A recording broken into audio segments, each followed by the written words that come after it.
नमो मित्रों। मेरा नाम कार्तिक है और मैं एक एडवर्टाइजिंग प्रोफेशनल हूँ। मेरी रुचि इतिहास, धर्म, पाक कला इत्यादि में है। यह एक पॉडकास्ट सीरीज का पहला भाग है जिसमें मैं मेरे पसंदीदा विषयों पर बोलूंगा। यह एक्सरसाइज मेरी राइटिंग एंड स्पीकिंग हॉबी को निखारने की ओर केंद्रित है। मैं चाहता हूँ कि अगर आप इसे सुने तो ये आपकी लाइफ में कोई पॉजिटिव वैल्यू ऐड करे। आज हम मेरे गृहनगर होम टाउन जयपुर के राजा मानसिंह के बारे में बात करेंगे। आइए राजा मानसिंह पर लगे देशद्रोही, धर्मद्रोही, विधर्मियों को अपनी पुत्री देने वाले जैसे कलंकों को कुछ क्षणों के लिए मिटा दें और एक नई दृष्टि से उनके बारे में सोचें। राजा मानसिंह एक ऐसे राजपूत शासक थे जिन्होंने मुगल साम्राज्य के दौर में एक नाटकीय और जटिल भूमिका निभाई।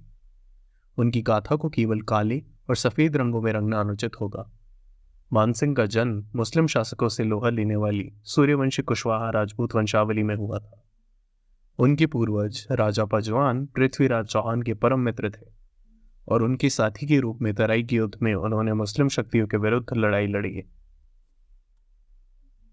मानसिंह के दादा राजा भारमल के राज्यकाल में कुछ ऐसी परिस्थितियां उत्पन्न हुई कि उन्हें मेवात के शरीफुद्दीन के साथ युद्ध, दिल्ली से आमेर की समीपता और बादशाह अकबर के बढ़ते प्रभाव से अपने राज्य की सुरक्षा की चिंता सताने लगी।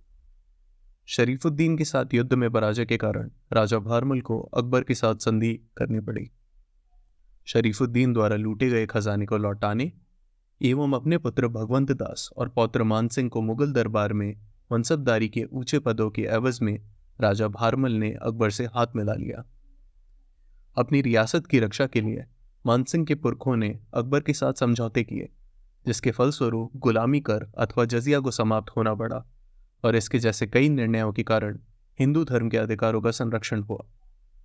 जब राजा भारमल के देहांत के बाद राजा भगवंत दास का राज्याभिषेक हो रहा था, अकबर के आदेश पर मेवाड़ के चित्तौड़ में 30,000 आम हिंदुओं का कत्लेआम किया जा रहा था। परंतु इस बर्बरता से सनी विजय के बाद भी अकबर के हाथ संपूर्ण मेवाड़ पर नहीं लग पाए। जहां आमेर अथवा जयपुर मुगल शक्ति केंद्रों जैसे आगरा और दिल्ली से कुछ दिन भर की दूरी पर थे, वहीं मेवाड़ अरावली पर्वत श्रृंखला और घने जंगलों की गोद में आक्रमणकारियों से स्वयं को बचाने में सक्षम हो पा रहा था। परंतु अकबर पर मेवाड़ को विजय करने की जिद सवार थी। इस कार्य के लिए उसने चुना कुंवर मानसिंह को, जिनका नाम अब अकबर के निकटतम मित्रों में जाना जाने लगा था। अकबर की रणनीति थी हिंदू बनाम हिंदू, महाराणा प्रताप बनाम कुंवर मानसिंह। कुंवर मानसिंह द्वारा किए गए प्रयत्नों के बाद भी महाराणा जब ना चुके तो मानसिंह को मजबूरन अपनी 4 गुना शक्तिशाली फौज के साथ महाराणा पर आक्रमण करना पड़ा। अविस्मरणीय चुनौती देने के बाद भी महाराणा को अपने साथियों के साथ हल्दी घाटी की युद्ध भूमि को त्यागना पड़ा। मुगलिया फौजियों के पास संपूर्ण रूप से महाराणा को पकड़ने का मौका था, पर कुंवर मानसिंह ने फौज को एक भी कदम आगे नहीं बढ़ाने दिया। इस विजय के पश्चात भी मानसिंह ने मेवाड़ में लूटपाट को वर्जित किया, जिसके परिणाम स्वरूप उनके तथाकथित मित्र अकबर ने मुगल दरबार में उनका आना और उन्हें मिलने वाले तमाम सुख सुविधाओं पर कुछ समय के लिए रोक लगा दी।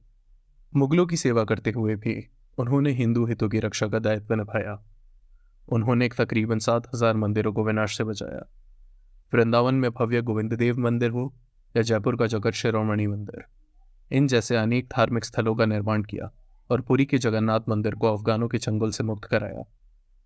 पूज्य रामचरितमानस के रचयिता गोस्वामी तुलसीदास जी ने भी मानसिंह को अपनी सेवा करने का अवसर प्रदान किया। उनकी सैन्य प्रतिभा विद्रोही अफगान कबीलों को वश में करने में चमक उठी, जिससे पूर्वी क्षेत्रों में शांति स्थापित हुई। बंगाल और उड़ीसा के शासक के रूप में उन्होंने अफगान शासकों को हराया और हिंदू समुदायों की सुरक्षा और समृद्धि सुनिश्चित की। निश्चित रूप से मानसिंह पूर्ण एवं निष्कलंक नहीं थे, लेकिन उन्हें केवल मुगल सेवक के रूप में आंकना उस समय की जटिल राजनीतिक परिस्थितियों को नजरअंदाज करना होगा। वे एक ऐसे राजा थे जिन्होंने शक्ति के जटिल खेल में अपने लोगों और धर्म की रक्षा करते हुए एक कठिन दौर का नेतृत्व किया।